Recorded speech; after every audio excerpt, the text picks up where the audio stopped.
An odd 2020 college football season has delivered some odd bowl matchups in regards to seedings. This one at the Outback Bowl between Ole Miss, a sub-500 team, taking on a top 10 club in Indiana. We got Paul Gable on the line from the Hoosier.com on Rivals. Paul, how you doing today? Good, Mark. How are you? I'm good. So we've got Indiana and Ole Miss, an SEC Big Ten matchup that we see about 3 times per year, and this has been a longstanding tradition for those two conferences to get together at the Outback Bowl. What are the preliminary thoughts concerning this matchup? In that Indiana, I don't know where the College Football Playoff Committee had them ranked in their final rankings. 11 comes to mind. I've got them ranked higher than that. At 6-1, losing to the third-ranked team in the country by a touchdown. But Indiana, and then again, because of the oddities of all the cancellation of bowl games, teams opting out, and then the SEC getting so many teams into the college football playoff and the New Year's Six round, meaning 3 go into the New Year's Six round, it became a very odd matchup that we've got with IU and Ole Miss. Yeah, it's an extremely odd matchup, but it's one that I think when they started selecting bowls last would have played, I don't think anybody believed it. But it is what it is, and for Indiana and for head coach Tom Allen, it's an opportunity to take a lot of kids who are from the Tampa area back home, if you will, against a very good Ole Miss team that has a very explosive offense. Yeah, Indiana gets a bowl matchup against the SEC for a second consecutive year, blew a 13-point lead in the fourth quarter against Tennessee last year, and of course looking for a bowl win for the first time since, I believe, 1993 is the year, correct? 29 years. 1991. All right, so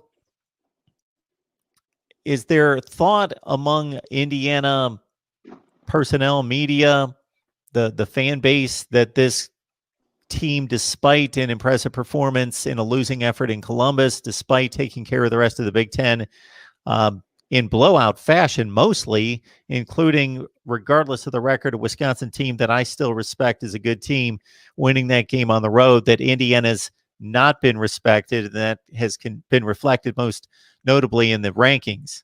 Yeah, definitely. The talking point, even as soon as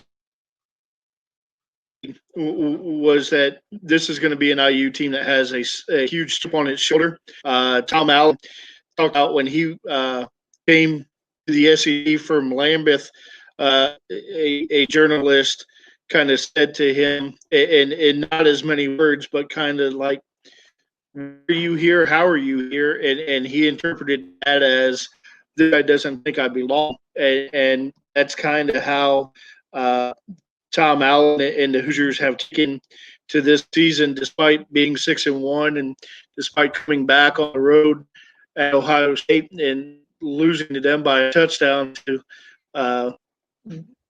the Buckeyes. They still haven't gotten any respect on the national landscape, if you will.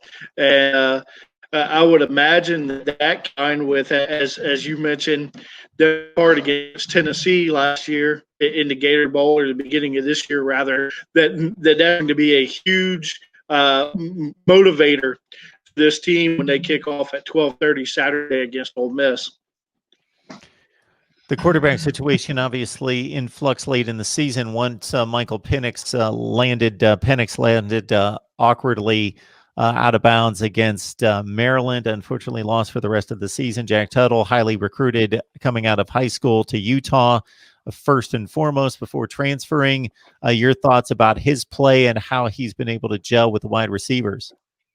I get that he was highly recruited coming out of high school. I also get that Michael McFadden was not, and Michael McFadden was named an All-American yesterday. So you never really know on those ratings and those stars. But I got to tell you, I was at Wisconsin on December 5th for Jack Tuttle's first career start, and he played well, and he was as good as advertised. Very, very strong arm, can make all the throws, isn't afraid to put his head down and run. Football, had no interceptions in that game, had one fumble that he owned right afterwards after the game there, and said that he just got a little loose with football trying to pick up a first down, and it did secure it, and he'll learn his lesson from that. Mark, I got to tell you, this team did not miss a beat that I think a lot of people expected it would when Penix went down and Jack came in. And, the bad part of this is he didn't get that game against Purdue on December 12th due to COVID-19 issues with the Hoosiers in their program. So he's had almost a month off between starts. I don't know what that means in terms of that chemistry and that timing with the receivers. I guess we'll find out on Saturday. But from all accounts, talking with coaching staff, talking with Tom Allen and offensive coordinator Nick Sheridan, and then Ty Freifogel, All-American wide receiver, everybody says that they have the utmost confidence in Jack to go out and lead them to a win on Saturday. Many times we see bowl matchups in which one team has yet to see a team of that caliber or with an approach that they haven't seen. But I got to liken in many respects the Ole Miss passing offense to what Ohio State brings to the table. So Indiana's certainly seen explosive players in a up-tempo passing offense run by one of the best matchup artists in the country in Lane Kiffin, much like a Ryan Day. So Indiana should be at least used to the game speed and the explosiveness of the talent that Ole Miss brings. Yeah, a couple of IU's players have referred to this as that. They said that there's explosive teams out of Maryland and Ohio State, namely that this old offense led by quarterback Matt Corral reminds them a lot of Justin Field from Ohio State, to his brother at Maryland. But the X factor is going to be, and listening to Lane Kiffin yesterday, not quite sure who Ole Miss is going to put out there on offenses. They have a lot of guys who have either opted out for the NFL or will be out for COVID-related issues. But one thing, if we know anything about Lane, is that he's a mastermind of throwing everything, including the kitchen sink, at opposing defenses, and they score points. Ole Miss put up a lot of points against Alabama, put up a lot of points against LSU, but in that LSU game, Matt Corral also had 5 interceptions and I believe a fumble in that game too. And Indiana's defense is second in the country in interceptions and doesn't give up a whole lot of points. So it's going to be strength on strength, and we'll see at the end of the day which one has the edge. Yeah, he gave it away a lot against LSU and against Arkansas as well. And as you mentioned, Indiana, the best takeaway team in the Big Ten. And are they number one in the country? I know that they're way up there. I think they've got the best per game average for a team that's only played 7 games. Yeah, they have 17 interceptions, 20 total takeaways on the season, and only give up about 17 and 19 points a game. Got Paul Gable on the line from the Hoosier.com on Rivals here at Mark Rogers TV, the voice of college football. Best discussion, debate, and analysis of the game we love. That's our mission. That's our purpose every day. So we invite you to come on in, check out the videos, the live streams, hit that bell for the notifications once you subscribe. That way you know when we're going live, and we're going to be delivering content constantly during the remainder of bowl season through the playoffs. Got, again, Paul Gable on the line to talk Indiana football. The recruiting rankings here, according to Rivals, number 70 with the first national signing day in the books. Couple 4 stars in that list, along with 10 3-stars. What are your impressions of the class? A small class, and Tom Allen had admitted as much. 13 signees and 1 transfer in DJ Matthews from Florida State. And I'll be honest with you, unless there's some big transfer out there in the portal or some player that none of us have seen yet, I would imagine that they're probably done.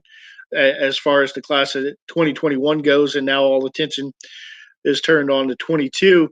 But a great pickup in a 4-star quarterback from Indianapolis and DJ McCulley, who, talking with his head coach and talking with some of the rivals analysts, they feel like he has a bigger upside than Michael Penix, and that's saying something, because Penix had about as strong as an arm as any quarterback I've seen, and to be able to go in and obviously I would be very shocked to see DJ play as a freshman, but to be able to go into that room with that kind of